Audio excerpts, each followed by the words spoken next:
Babae nasagip kabilang ng ilang menor de edad sa isang KTV bar sa Makati na pugad umano ng prostitusyon. Mula Davao City, pagiging kasambahay raw talaga ang pinasukang trabaho ng mga biktima. Pero pagdating sa Maynila, bigla na lang silang ginawang mga GRO. Balita hatid ni Dante Perello.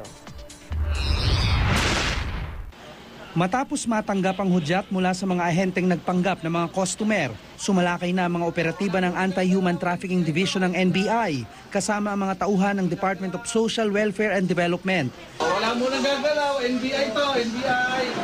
Ang KTV bar na ito sa kanto ng Chino Roses Avenue at Fernando Street sa Makati City, pugad umano ng prostitusyon. 6 na biktima umano ng human trafficking ang nasagip ng mga otoridad.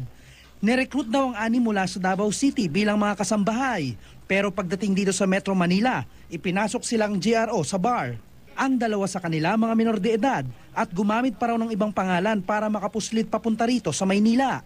Nakatanggap po tayo ng request mula sa ating Iyakat, Davao City na nagre-request ng isang tulong mula sa NBI Anti-Human Trafficking Division.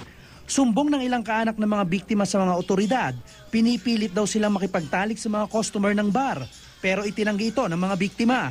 Ayon sa kanila, matagal na raw nilang gustong bumalik ng probinsya, pero ayaw daw silang payagan ng kanilang amo at recruiter, hanggat di raw nila nababayaran ng kanilang inutang na pera para makaluwas ng Maynila.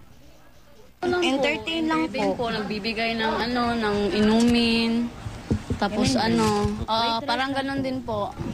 Naglilista ng kakantahin nila. Bukod doon, wala na. Wala na po talaga. Pinapadlock po. Pinapadlock nila. Wala ang may-ari ng KTV bar at sinasabing recruiter ng mga biktima. Pero dinampot ang 7 kawani ng bar para imbestigahan. Dinala rin sa tanggapan ng NBI ang 30 iba pang babae para isailalim sa pagtatanong. Posibleng maharap sa reklamong human trafficking, child abuse at serious illegal detention ang recruiter at may-ari ng KTV bar. Dante Perello, GMA News.